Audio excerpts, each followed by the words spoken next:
and girls, it's me, self-proclaimed lunatic of all things radio related, Radiowild here. And it's today's Wednesday, the 29th of April. It's about 11 o'clock in the morning. It's beautiful outside, a little bit breezy, and I'm just sitting out here on the patio. Just wanted to share something with everybody. If you remember from when I was doing the video on the Zenith radio, the little Zenith portable, I did mention that I did sell the Snot Rod back in the end of December, and I had thought about it, and I just thought that I didn't really want to sell the car, but I did anyway. But I know it's went to a good home, and the car's getting fixed up. I can't wait to see it again because it's supposedly going to get repainted, and hopefully I'll have the camera for that to show you what the car looked like once I see him again. So I'm kind of on the edge of like, what did I really want to have for the next car? Well, the next car had to be automatic because Mrs. RW really struggles with driving a stick, and the El Camino was kind of a handful to drive with that high horsepower small block in it. So it was just, we had to think a little bit differently here. So I have to get an automatic, or as my uncle calls it, a point and shoot car. And I really kind of sort of was, I like the strange, I like the different, that's why I like that El Camino, because that was an early one, and you see a lot of later ones, and you didn't see too many early ones. So I wanted to stay on that kind of, I want to think a little bit differently principle. So I want to get like a 60s GM wagon, something I can go to like the car shows at the radio swap meets and all that stuff, and it's still kind of cool, and you can still throw a bunch of stuff in there and haul it around. So I pulled the trigger on something, and believe me, this is different. So it is GM, so let me show it to you.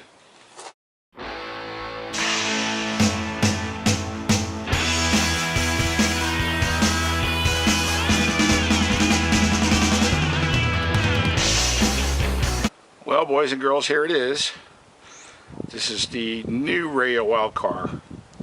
This is a 1967 Buick Sport Wagon. And the Sport Wagon, if you look up top here, go bring it around the roof.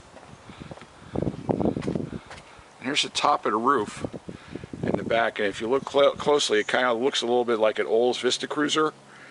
Well, that's because people forget that the Buicks had these glass windows in the back too on the Sport Wagons. And get the script there. This is kind of, I kind of looked at it and I thought it was cool, and it's got a few issues. I think it could be running a little bit better. I'll probably just go over the mechanic supposedly went over it, but I don't know if he was a good mechanic, so I'm going to go over it myself and make sure everything is good. And let me get around to the back here. So this is what the car looks like from the back. And it's got a pile of space. Let me undo the thing here. Oh, how do you open this up? There we go. Let's unlock it. Manual window, so I'm cranking it down. And it's just, I got all the seats folded down right now. You can see just oodles and oodles of room back here. So there's even more. I can get more stuff in here than I can get in my Highlander, which is cool. So this handle appears to be a little bit loose, so I'm gonna have to see if I can tighten that up. Well, it's an old car. And here, let me show you the inside a little bit.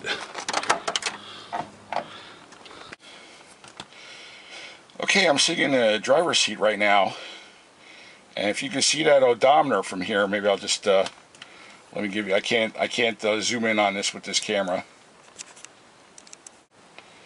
Okay, see that number? That is the actual miles on this car from new. This is a 48-year-old car. Got a little over 1,000 miles a year. I thought that was just kind of weird.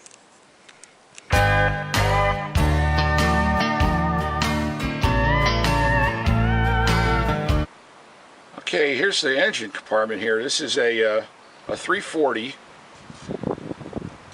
It's basically got 260 horsepower. I got the wrong information at first. I was selling people that had 270, but it's 260 horses. There's a Carr 4-barrel on it, and there's a little sticker on the side. I don't know how well you can see that. It says 340-4, but this thing's got a lot of torque, so it's not going to be a situation where it's going to be hard to pull anything. Let me fire it up.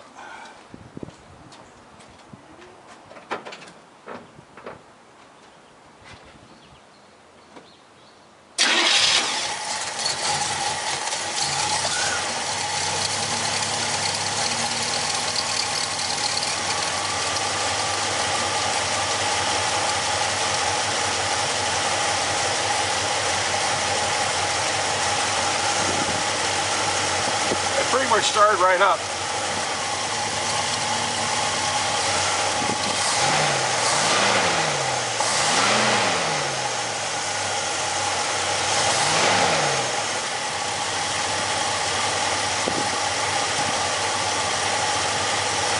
Running pretty good, but it's not 100%. So I gotta do some, gotta do a little fine tuning. But